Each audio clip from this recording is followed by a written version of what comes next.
Bueno, entonces,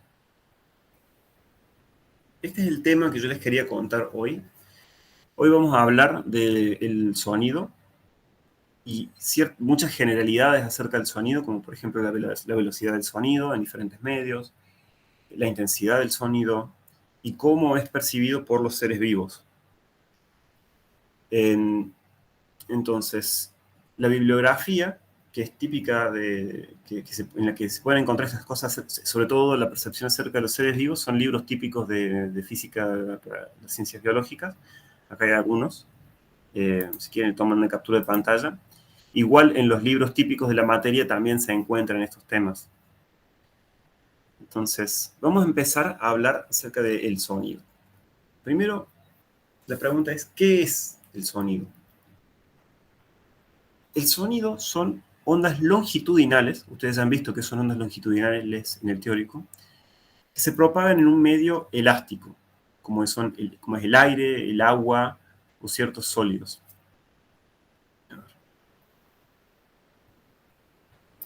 Dice que llegó alguien más.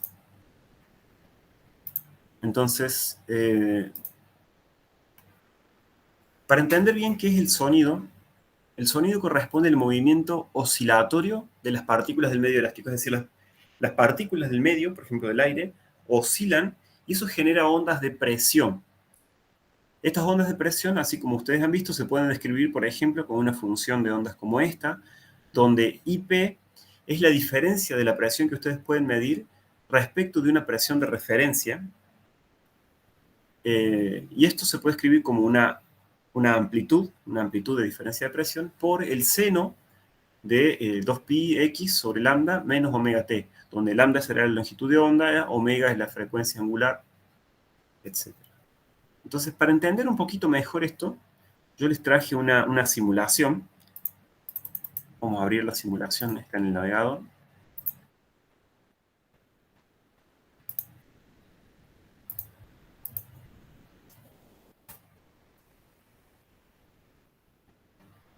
Va a tardar un segundo en cargarse. Entonces, en esta simulación, lo que tenemos acá es un altavoz que puede generar o bien un pulso de ondas o puede generar una onda sinusoidal. Y esta es lo que nos va a interesar ahora. Entonces yo genero una onda sinusoidal, entonces el altavoz aquí perturba el medio elástico de tal forma de que ustedes ven estas franjas oscuras y claras.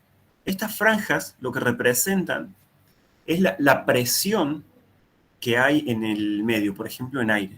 Para que esto se vea más claro, yo voy a poner además una visualización en la cual se mostrarían como las partículas del aire o elementos de volumen del aire. Entonces lo que ustedes pueden ver acá es que las partículas se agrupan sobre estas franjas claras. Sobre las franjas claras, ustedes pueden ver que hay una densidad muy alta de partículas. Eso quiere decir que la presión allí es realmente alta. Por el contrario, en las franjas oscuras, la densidad de partículas es muy baja y allí la presión, por lo tanto, es baja. Si se fijan ustedes, por ejemplo, una partícula de referencia, por ejemplo, esta roja que está aquí, no se desplaza hacia la derecha de la pantalla, más bien oscila hacia atrás y hacia adelante, manteniendo una posición aproximadamente estable o aproximadamente fija en el espacio. Si nosotros traemos un medidor de presión y ubicamos el sensor en algún punto, lo que nosotros podemos ver es que este sensor mide la presión en función del tiempo y lo que observamos es que es una función sinusoidal. Entonces, esta variación de la presión nos puede servir a nosotros para determinar las diferentes características de la onda, por ejemplo, su amplitud, su longitud de onda y su periodo. Entonces yo ahora voy a tomar una captura de pantalla de esto y yo me lo llevo a la presentación y ahí les voy a contar cómo estimamos las características de la onda en base a este gráfico. Entonces, en este gráfico nosotros tenemos la onda sinusoidal, ¿no? Entonces, el tiempo que transcurre, por ejemplo, entre dos valles o entre dos crestas, va a ser el periodo de la onda. A partir de esta información del periodo, uno puede obtener la información de la frecuencia, haciendo 1 sobre el periodo, o de la frecuencia angular, que se calcularía con esta formulita. Al mismo tiempo, si nosotros medimos la distancia entre dos franjas brillantes, o la distancia entre dos franjas oscuras, nosotros podríamos determinar la longitud de la onda. ¿Bien? Si hay alguna pregunta, ustedes háblenme, yo los escucho. Yo les voy a dejar esta simulación para que ustedes puedan jugar con ella, que puedan medir, por ejemplo, la presión en función del tiempo, o si utilizan esta herramienta regla, ustedes pueden medir las distancias entre dos franjas. ¿Cuál sería, Otra de las... profe, cuál sería la Sí, diferencia entre esas dos opciones que muestra ahí? la diferencia entre esta opción o esta otra opción. De la Sí, opción de las dos ondas que muestra ahí. bien, ahí te cuento. La opción que nosotros usamos acá es una onda sinusoidal. Fíjate que cuando esto está funcionando, cuando esto está funcionando, muestra ondas, una onda sinusoidal contigua. Bueno, perdón, ahí es porque lo apagué. En cambio, si yo pongo el pulso, vamos a esperar a que se limpie la pantalla, a ver. Fíjate, si yo pongo el pulso, acá estoy midiendo absolutamente nada. Cuando le doy clic al botón, yo pulso ahí y se genera un pulso que ya vas a ver ahora el perfil que va a tener acá. ¿Viste? A ver si puedo... En ese pulso lo que vos viste es que la onda primero hubo una baja de presión, después una subida de presión y después se mantiene constante de vuelta. Entonces, un pulso es como un golpe, una perturbación en la superficie del medio elástico, mientras que la onda elástica, perdón, la onda sinusoidal es una onda que continuamente estoy perturbando arriba y abajo, arriba y abajo. Entonces, yo puedo tirar muchos pulsos. Tiro un pulso, espero un rato, tiro otro pulso, espero otro rato. O también puedo volverme loco y tirar muchos pulsos. Ah, no, no me deja. Bueno, hubiera sido interesante que me dejara. Fíjate que cada vez que no me deja tirar el pulso, aparece esta región gris, o equivalentemente acá esta región de medición plana. ¿Hay alguna otra pregunta? Profe, la diferencia entre el periodo y la longitud de onda, ¿por qué se mide uno en el valle y otro en los picos? ¿Puede ser? No, no, no es esa la diferencia. La diferencia, muy bien tu pregunta, pero la diferencia es que eh, el periodo, yo acá lo medí entre dos picos, entre dos valles, perdón, pero lo podría haber medido entre dos picos también. Nada más que en la foto que yo capturé no veo dos picos, veo solo dos valles, entonces lo mido entre dos valles.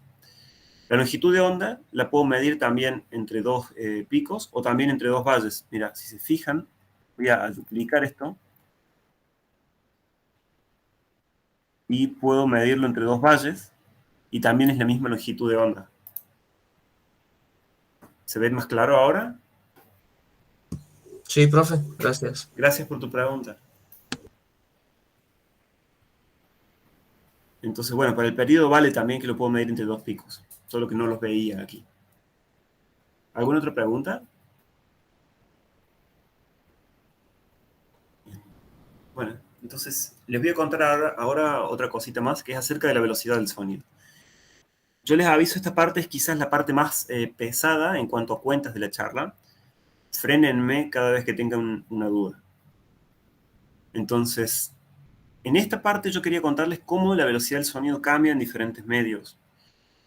Entonces, si uno piensa, a ver, ¿de qué puede depender la velocidad de propagación del sonido en un medio elástico? Dado que nosotros tenemos un medio elástico que es un medio material, nosotros nos imaginamos que el sonido puede depender de la masa o de la masa del material, es decir, o de la masa por unidad de volumen, o sea, la densidad del material. Esa es una cuestión inercial, ¿no? Como por ejemplo en el movimiento armónico simple, la frecuencia del movimiento dependía de la masa, de la masa, ¿no? Y también va a depender la velocidad de propagación del sonido de las propiedades elásticas del medio. Entonces, en sólidos, las propiedades elásticas están dadas por una constante que se llama módulo de Young, que es análogo a la constante del resorte. En líquidos, esto va a depender de algo que se llama el módulo de compresibilidad del líquido. En gases también. Entonces, lo que yo les traje acá es una cuentita muy simple que se basa en el análisis dimensional. Yo vi que en el teórico, en las clases grabadas, ustedes pueden ver cómo calcular la ecuación de onda y en base a eso determinar la velocidad del sonido. Bueno, yo quería traerles algo diferente aquí y entonces, mediante un análisis dimensional, vamos a determinar cómo es la velocidad del sonido en sólidos u otros medios. Yo sé que esto ya lo vimos hace rato en la guía 1, al análisis dimensional. Entonces les voy a recordar que cuando uno tiene una ecuación, uno dice, bueno, yo quiero calcular la velocidad. Y sé que puede depender de la densidad y de las propiedades elásticas del medio. Entonces, la velocidad tiene que ser proporcional a la densidad elevado a alguna potencia alfa por esta constante E elevado a alguna potencia beta. Yo no sé exactamente cómo es la igualdad, pero lo que sí sé es que las unidades me tienen que dar bien. Entonces, las unidades de la velocidad, que son unidades de longitud dividido unidades de tiempo, o sea, unidades de longitud por tiempo a la menos 1, tienen que ser iguales a las unidades de la densidad por las unidades, o sea, las unidades de la densidad a una potencia alfa por las unidades del módulo de Young a una potencia beta. Entonces, las unidades de la densidad son unidades de masa dividido volumen, o sea, es masa dividido longitud al cubo, o sea, masa por longitud a la menos 3. Y esta otra, bueno, no, ustedes no lo saben, pero es fuerza sobre área, lo que nos da que esta constante E tiene unidades de masa por longitud a la menos 1 por tiempo a la menos 2. El tiempo viene por la fuerza, ¿no? Kilogramos por metro sobre segundo al cuadrado. El segundo al cuadrado sería acá el T a la menos 2. Entonces, lo que uno hace es igualar las unidades de la velocidad, estas que están aquí, la iguala a las unidades de lo que está del lado derecho, o sea, la unidad de la densidad, esto que está acá, la potencia alfa, por la unidad de esto, del módulo Young, la potencia beta. Entonces yo les recuerdo que lo que hacíamos era decir, bueno, a ver, me fijo, la masa, ¿cuántas veces aparece acá de este lado izquierdo? Y no aparece ninguna vez. Y del lado derecho yo veo que aparece m a la potencia alfa por m a la potencia beta. O sea, dimensionalmente, si ustedes repasan lo que habíamos visto en la guía 1, esto nos dice que m a la 0 tiene que ser igual a m a la beta por m a la alfa por m a la beta. Entonces eso nos da una igualdad para los exponentes. Es que 0 tiene que ser igual a alfa más beta. Y así sacamos dos ecuaciones más, una para las unidades de la longitud y una para las unidades del tiempo. Entonces esto nos permite armar un sistema de 3 ecuaciones, que en realidad es redundante porque solo hay dos incógnitas, y de acá uno puede determinar alfa y beta. Si quieren por el momento crearme esto, más tarde podemos verlo más en detalle, en la cuentita. Igual si ustedes se sientan y lo tratan de hacer, así como lo hacíamos en la guía 1, les va a salir, porque no es muy complicado una vez que entienden cómo se hace.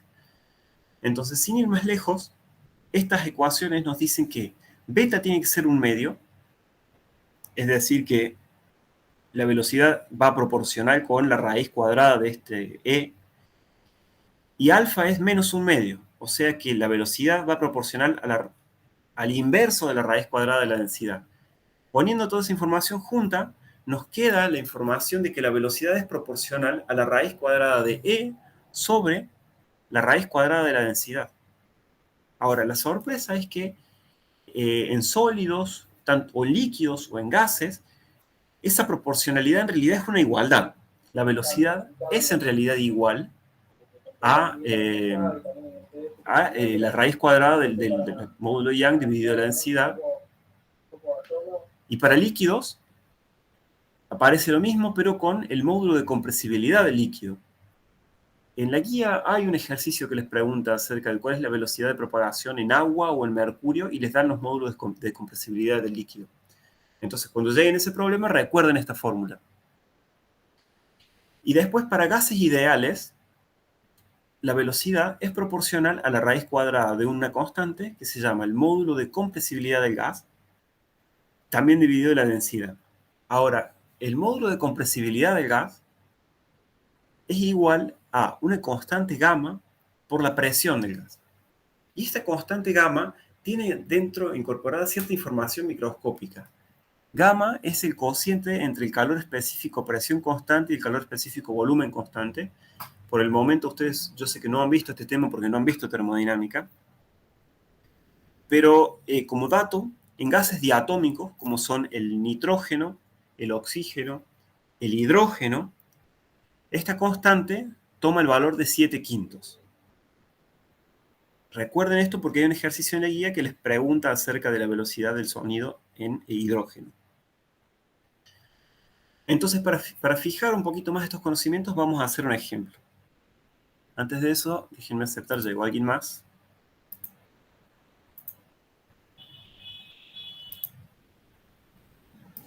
¿Hay alguna pregunta hasta ahora?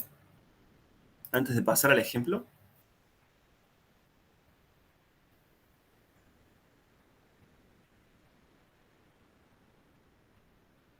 Bueno. Si no hay más preguntas, entonces vamos a hacer una cuentita rápida para fijar estos conceptos. En este ejemplo, nos dicen que comparemos la velocidad de propagación del sonido en agua, o sea, un líquido, y en aire.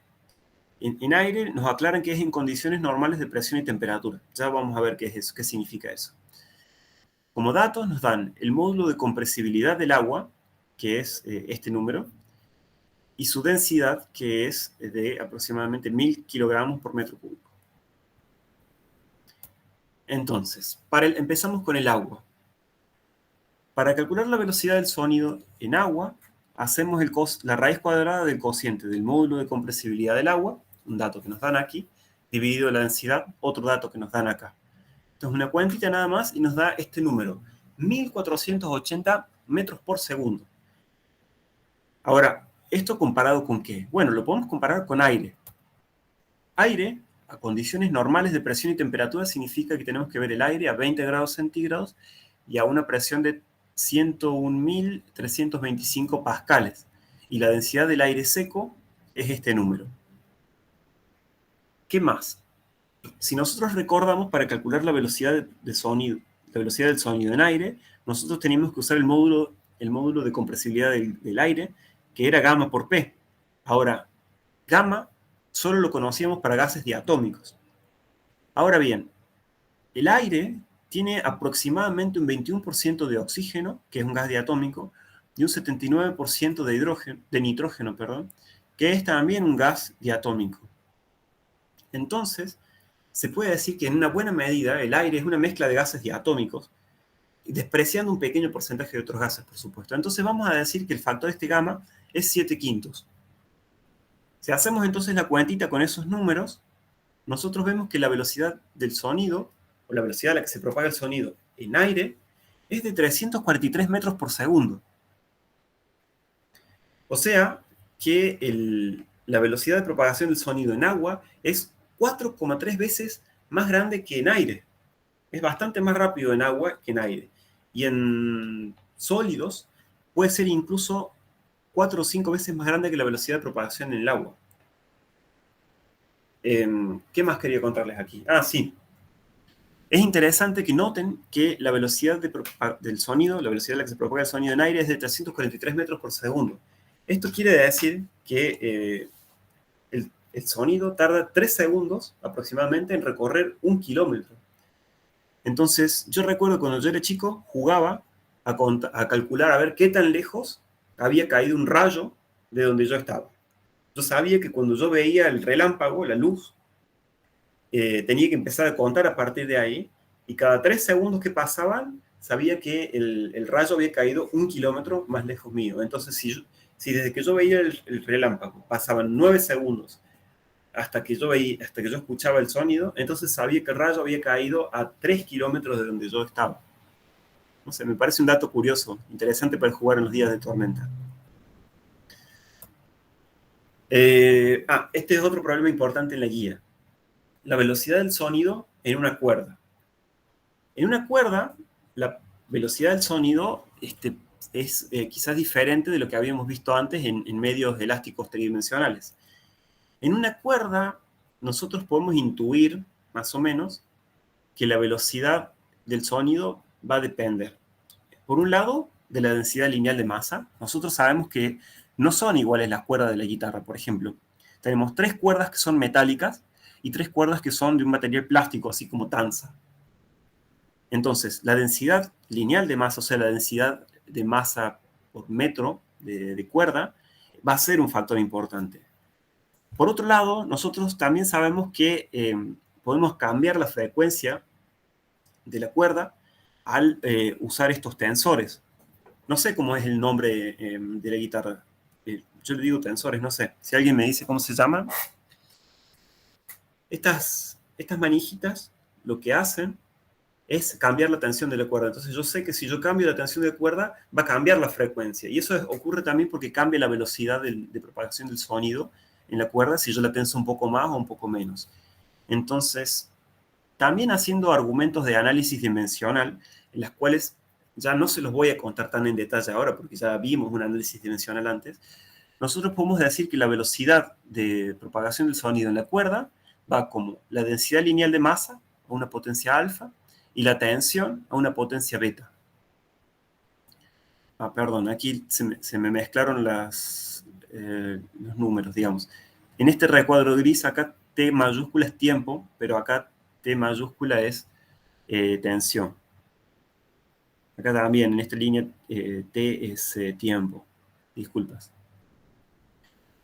Entonces, haciendo lo mismo, igualando las unidades de la velocidad con las unidades de la densidad lineal de masa a la potencia alfa por las unidades de la tensión a la potencia beta, obtenemos otro set de 3 ecuaciones de las cuales obtenemos esta respuesta y nos dice que la velocidad de la propagación del sonido en una cuerda es proporcional a la raíz cuadrada de la tensión e inversamente proporcional a la raíz cuadrada de la densidad lineal de masa. Esto es algo que ustedes van a usar mucho en la guía. ¿Hay alguna pregunta antes de seguir con el siguiente tema?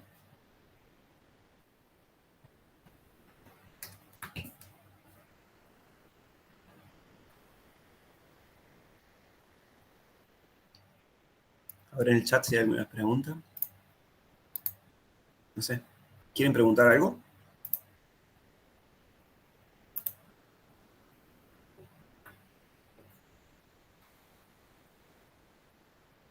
Bueno, si no hay preguntas, entonces yo continúo hablando ahora de la intensidad del sonido. Este tema se aborda en varios problemas de la guía. Se aborda, entonces me parece además interesante mencionarle varias cosas. La intensidad del sonido. Acá hay que diferenciar dos cosas. Por un lado, tenemos la sonoridad, que es la fuerza de un sonido, pero es lo que uno interpreta como si un sonido es fuerte o un sonido es débil. Es una interpretación subjetiva.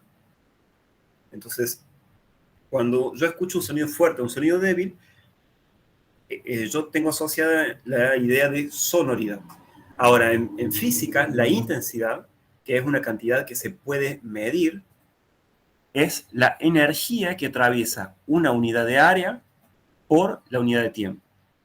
O equivalentemente es la potencia de la fuente sonora dividido el área en la cual se distribuye esa potencia. Entonces, como para tener una idea un poquitín más concreta, hacemos este ejemplo. Nos dice este ejemplo lo siguiente.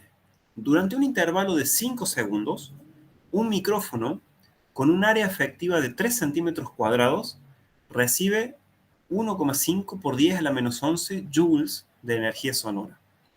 Entonces, ¿cuál es la intensidad del sonido? Entonces, para resolver este problema, nos damos cuenta que nos dieron la energía que recibió, el área y el intervalo de tiempo. Entonces podemos usar la primera fórmula, la que está acá arriba. Usando esa ecuación y poniendo los datos que tenemos, nosotros obtenemos que la intensidad del sonido es de 10 a la menos 6 joules dividido metros cuadrados por segundo. Esta unidad, o equivalentemente esta, watts por metro cuadrado, es la unidad con la que se mide la intensidad sonora, y este 10 a la menos 6 es un número más o menos coherente a lo que sería una conversación entre dos personas, una conversación normal. Ahora bien, nosotros sabemos que el sonido disminuye con la distancia. Mejor dicho, la sonoridad disminuye con la distancia. Esto se debe a que la intensidad sonora, la cantidad que nosotros podemos medir, también disminuye con la distancia. Y eso es porque la intensidad del sonido depende de la distancia de la siguiente forma. Si yo tengo en este anfiteatro una fuente de sonido con intensidad P, la intensidad sonora se diluye en el área de propagación. El sonido se propaga en las 3 dimensiones. Entonces, si yo acá tengo un bombo, por ejemplo, que hace un sonido, ese sonido se propaga produciendo frentes de onda esféricos que se van a diluir en un área. Esta área va a ser el área de un cascarón esférico que tiene el valor de 4pi por radio al cuadrado. Entonces, esta fórmula nos permite calcular cómo cambia la intensidad sonora en 2 distancias diferentes, por ejemplo. Entonces, vamos ahora a comparar las intensidades sonoras a 2 distancias, a 10 metros de la fuente sonora y a 100 metros. Entonces, como no conocemos la potencia de la fuente, lo que vamos a hacer va a ser dividir la intensidad 1, calculada a 10 metros, dividido la intensidad 2, calculada a 100 metros. Entonces, yo escribo, usando esta fórmula de acá arriba, la intensidad sonora 1, que es P dividido 4pi por radio 1 al cuadrado, dividido, bueno, la intensidad 2 calculada con esta fórmula. Entonces, los 4pi se me simplifican igual que las potencias, y me queda el cociente acá entre los radios, radio 2 dividido radio 1. ¿Y esto qué me dice? Esto me dice que la intensidad sonora 1, o sea, la intensidad sonora acá a 10 metros, es 100 veces más intensa que la intensidad sonora, o sea, que la sonoridad, perdón, que la intensidad sonora acá, a 100 metros. Pero, ¿les parece a ustedes razonable eso?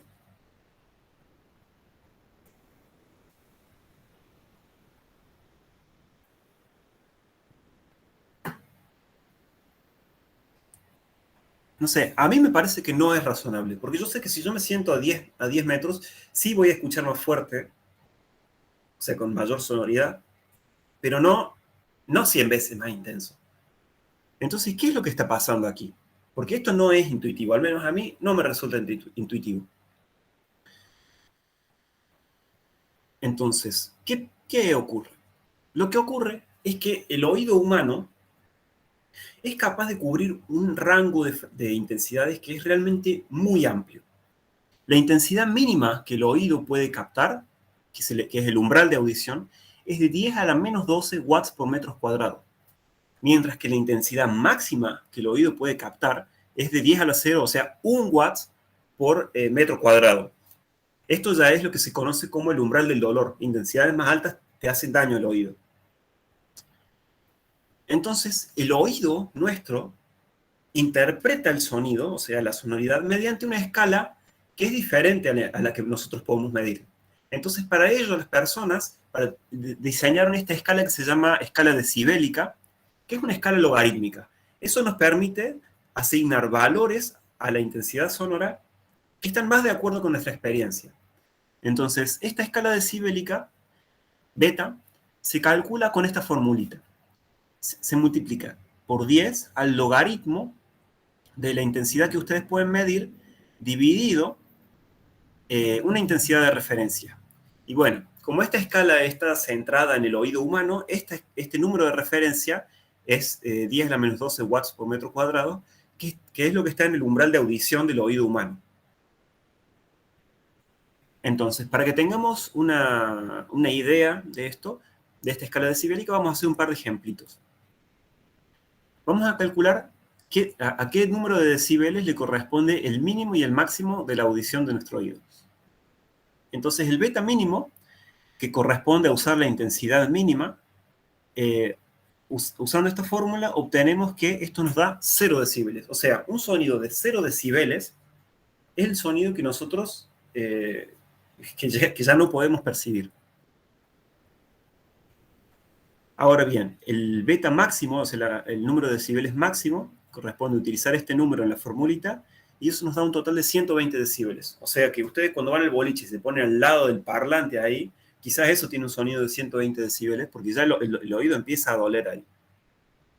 Entonces, algunos ejemplos. Una casa tranquila, o un cine, o una iglesia vacíos, que son lugares realmente aislados del sonido, tiene una intensidad sonora de 30 decibeles. Una conversación normal, en una oficina, tiene unos 60 decibeles. Ahora, sonidos intensos, por ejemplo, estar dentro de un subte, o estar a 2 metros de una máquina remachadora, ya tiene una intensidad de 90 decibeles. Y también, por ejemplo, esta escala les puede sonar a ustedes que se quejan a veces de que los caños de escape de algunas motos tienen, entre comillas, tienen más decibeles de lo permitido. Es decir, emiten sonidos con decibeles más allá de lo permitido. Que creo, no quiero mentirles, pero creo que debe estar alrededor de los 80 decibeles. Entonces, esto les da una idea de las intensidades sonoras, pero con una escala adecuada a la intuición basada en el oído humano. Entonces, si ahora volvemos al ejemplo del anfiteatro, vamos a hacer lo siguiente. Vamos a calcular las intensidades sonoras que corresponden a una distancia de 10 metros, a una distancia de 10 metros y a una distancia de 100 metros, asociadas, por ejemplo, a una fuente que a 2 metros tendría 110 decibeles. O sea, 2 metros es una fuente bastante poderosa. No les aconsejo estar cerca de esta fuente. Entonces, a los 10 metros, nosotros calculamos la intensidad sonora y nos da que vale 0,004 watts por metros cuadrados. Entonces, si calculamos la escala decibélica asociada, eso nos dice que a los 10 metros tendríamos una intensidad sonora de 96 decibeles. En contraste, si nosotros calculamos la intensidad sonora a los 100 metros, eso nos da un valor de 4 por 10 a la menos 5 watts por metro cuadrado. Y al calcular la escala decibélica, acá, perdón, esto es un error, no debería estar. Al calcular la escala decibélica, se nos da 76 decibeles. Eso ahora sí tiene sentido, porque si yo sé que si estoy a 100 metros, todavía escucho lo que está pasando en el escenario. Y lo escucho relativamente bien. 76 decibeles, les recuerdo, es más fuerte que una conversación de oficina normal, una conversación fuerte quizás. Entonces escucho bien este sonido de 76 decibeles. Y si estoy a 10 metros del escenario, escucho fuerte, 96 decibeles. Esta escala definitivamente está de acuerdo con nuestra intuición. Como curiosidad, el oído humano no es igualmente sensible ni tiene el mismo umbral de intensidad para todas las frecuencias. Este gráfico se hizo haciendo lo siguiente. Se emitía un sonido de prueba a cierta frecuencia, no me acuerdo exactamente cuál era, pero creo que eran 1000 Hz, y se les decía a las personas, a un montón de personas, que digan cuando otro sonido con diferente frecuencia tiene la misma intensidad. Entonces, esto nos dice cuál es la interpretación subjetiva del sonido. Entonces, las personas, la conclusión de ese gráfico es que las personas necesitaban escuchar un sonido de mayor intensidad a otra frecuencia para decir que estaba a la misma intensidad que este sonido de referencia. Entonces, esto determina que el oído humano es particularmente sensible a sonidos que están en este rango de frecuencias, entre 3000 y 4000 Hz. Ahí es donde ven el mínimo de esta curva, y eso significa que si yo escucho un sonido que es poco intenso ahí, lo percibo como muy intenso. Claramente esto tiene ventajas evolutivas, ¿no? Y ya que estamos entonces hablando de la audición, pasemos a hablar un poquito acerca de cómo funciona el oído humano. Entonces, para entender el oído humano, primero vamos a hablar un poquito de la estructura. En esta imagen les voy a hacer que distingan tres partes del oído. Cuando las ondas entran al oído, entran a través del canal auditivo externo. Este es lo que se conoce como oído externo. Y las ondas acá de sonido hacen vibrar a una membrana que es el tímpano. Ya les voy a mostrar una animación que va a explicar esto mejor. Luego las vibraciones pasan a lo que es el oído medio, acá resaltado en color rosa, y luego al oído interno, que está aquí determinado por este elemento que parece un caracol, que se llama la cóclea, o caracol también le dicen. Este es el oído interno. Ahora vamos a ver una animación, la cual explica bastante bien a mi gusto cómo funciona el oído humano. Entonces, cuando las ondas llegan a nuestro oído, se transportan a lo largo del canal auditivo hasta esta membrana que es el tímpano. El tímpano vibra en respuesta a estas ondas de presión y vibra como si fuera el parche de un tambor. Esas vibraciones se transmiten a unos huesitos, que son tres huesitos, el martillo, el yunque y el estribo. Estos huesitos vibran de tal forma que amplifican las vibraciones que percibe el tímpano, y el estribo está conectado acá a la cóclea y la hace vibrar. Estas vibraciones sobre la cóclea generan vibraciones en el líquido que llena a la cóclea. O sea, la cóclea está completamente llena de líquido. Cuando aparecen las vibraciones en este líquido, se logran excitar, o sea, se mueve el líquido y se logran excitar estas células que están aquí adentro, que están adheridas a la membrana de la cóclea. Estas células se llaman células ciliadas y son muy especiales porque son capaces de transformar las vibraciones en información nerviosa. Cuando estas células vibran, liberan iones. Esos iones generan diferencias de cargas eléctricas y eso genera neurotransmisores que están conectados a los nervios. Entonces eso genera impulsos nerviosos que van a viajar desde estas células que están en la membrana de la cóclea a través del nervio auditivo hasta nuestro cerebro, donde la información va a ser procesada. Ahora, la cóclea, que tiene esta forma así de caracol, tiene diferente grosor, y eso hace que esta parte, que es más gruesa, ya les voy a contar más en detalle, sea más sensible a frecuencias altas. Esta parte intermedia es la responsable de captar los sonidos de frecuencias intermedias, por ejemplo, no sé, guitarras, y la parte más alta, es más cerca del ápice o de la punta del caracol, es sensible a los bajos, como los del bombo, por ejemplo, o un trombón. Toda esa información nerviosa, finalmente, toda esa información se traduce en información nerviosa que va a ser procesada en nuestro cerebro.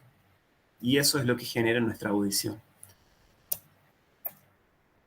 Entonces, ahora, para contarles un detallito más de por qué nosotros podemos percibir diferentes frecuencias, me voy a enfocar un poquito más acá en el caracol, cóclea, este instrumento del oído interno. Este instrumento lo que tiene, ahora lo vamos a dibujar pero desdoblado. Es decir, es como si lo vamos a estirar. Imagínense que lo estiramos.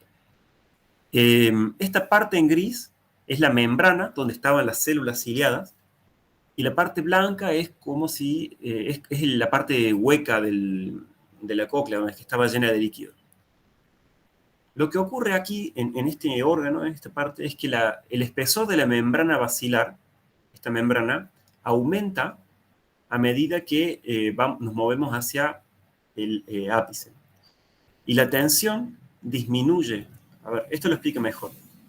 El espesor de la membrana aumenta en esta dirección. O sea, acá es más gruesa, acá es menos gruesa.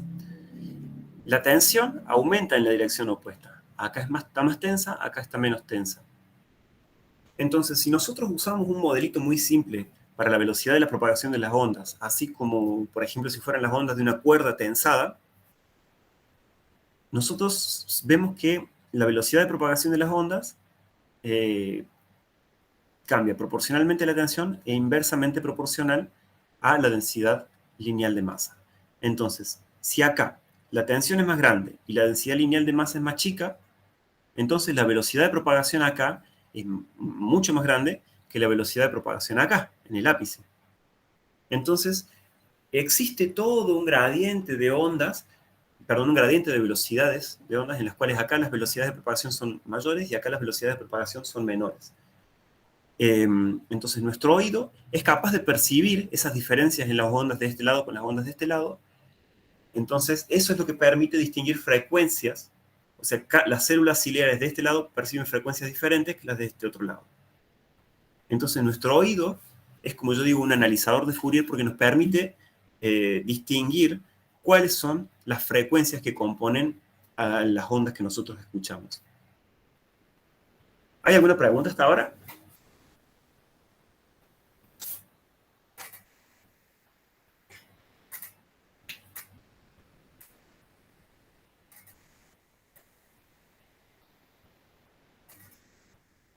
¿Ninguna pregunta? Bueno, entonces les dejo esta pregunta. A ver, ¿por qué son diferentes los sonidos cuando yo golpeo un objeto, o cuando soplo un tubo, o cuando golpeo una copa, o cuando soplo una botella, o cuando toco un instrumento musical, una guitarra, una flauta? ¿A qué se deben los sonidos de los diferentes objetos? ¿Tienen alguna idea?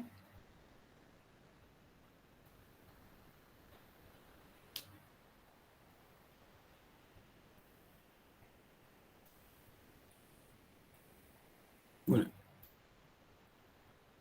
si nadie se anima, yo continúo. Les cuento. En realidad, para cada objeto, la explicación es diferente. Ahora bien, por ejemplo, si tomamos uno de estos casos, por ejemplo, yo les voy a traer ahora un instrumento musical. Mi instrumento musical es de alta precisión, es un resonador de Helmholtz. Este es mi resonador de Helmholtz. Entonces, si yo toco el instrumento,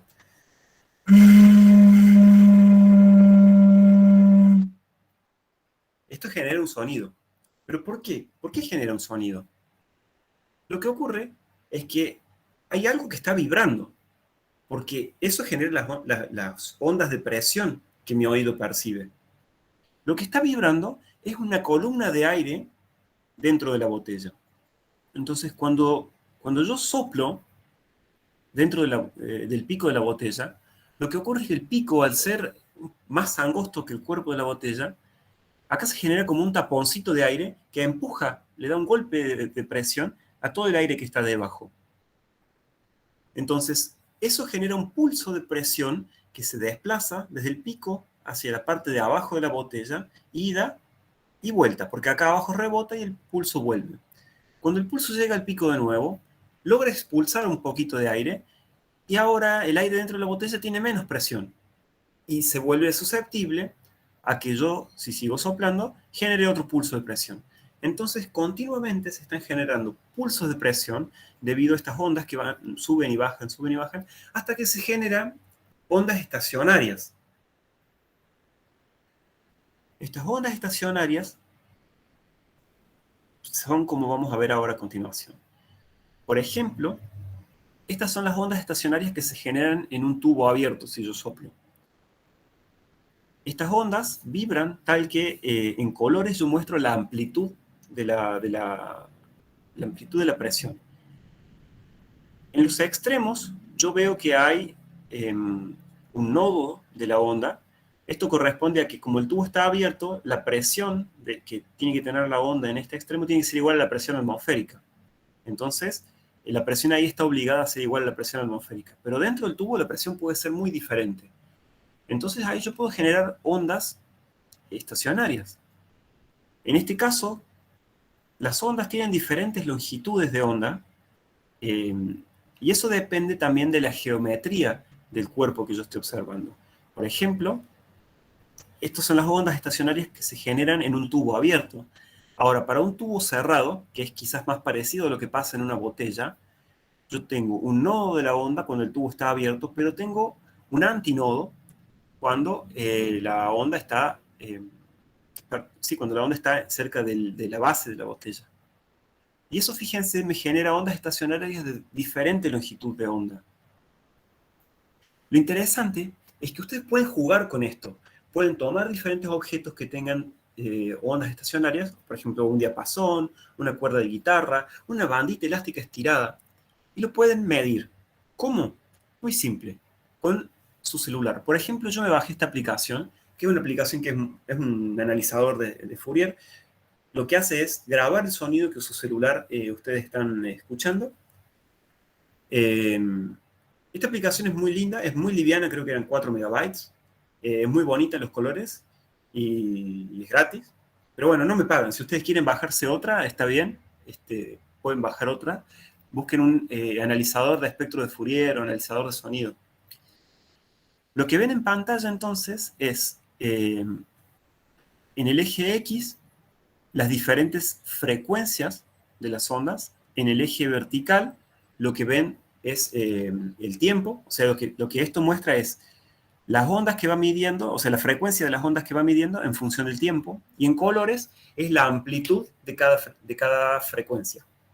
Entonces, cuando yo soplo la botella así vacía, esto me dice que acá aparece esta franja vertical en esta frecuencia, 110 Hz.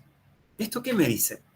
Esto me dice que la onda principal que está midiendo el espectro, el analizador de espectro, está en los 110 Hz. Ahora, ¿Cantidad de ciclos por segundo sería, por ejemplo? exactamente, es la cantidad de ciclos por segundo. O sea, ¿qué quiere decir estos 110 Hz?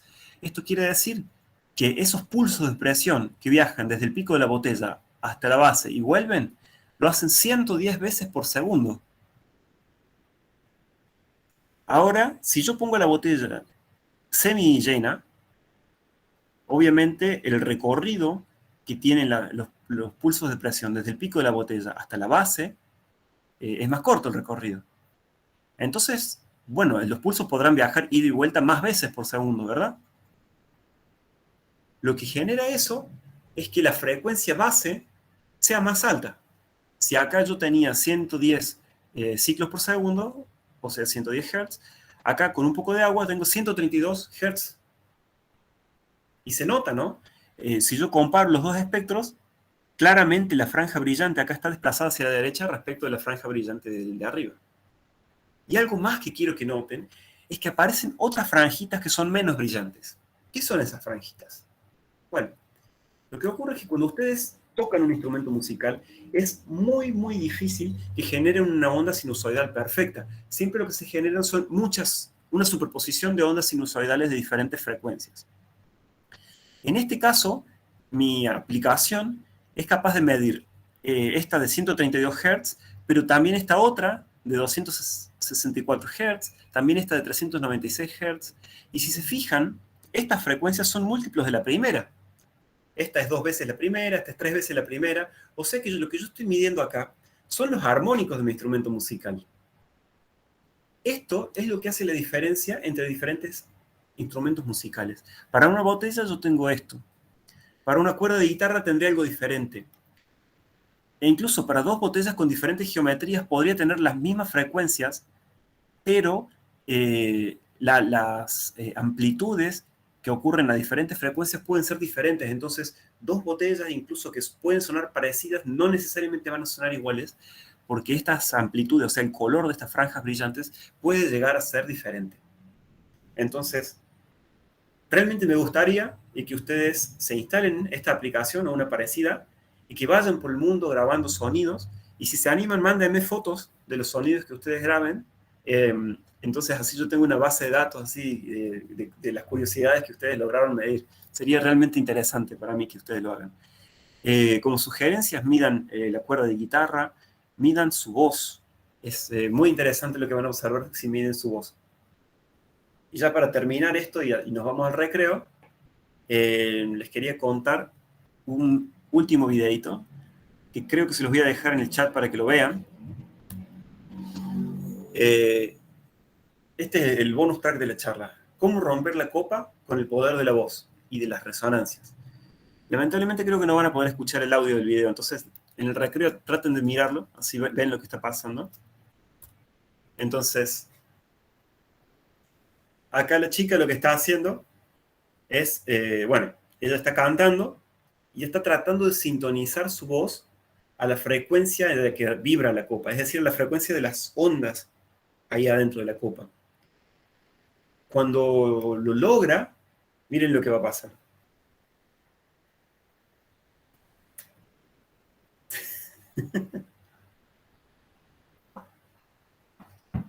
La chica no lo puede creer. Logró romper la copa con el poder de su voz. Entonces, si prestan atención, ahí cerca del final del video, lo que la chica hace es pegarle así a la copa para que la copa vibre. Con eso, lo que ella está haciendo es muy curioso. Ella está haciendo un análisis de cuáles son las frecuencias de resonancia de la copa, es decir, cuáles son los armónicos de esa copa. Entonces, ella está usando un analizador de Fourier muy poderoso, su oído. Cuando logra identificar cuál es esa frecuencia notable de la copa, ella sintoniza su voz en esa frecuencia y ahí es cuando logra romper la copa. Entonces, eso fue lo que yo quería contarles. Me pareció una charlita interesante. A ver, les voy a dejar el link del video. ¿Tienen alguna pregunta? Ah, bien, clavijero se llama donde estaban las manillitas. Gracias, Mati. ¿Quieren hacer alguna pregunta?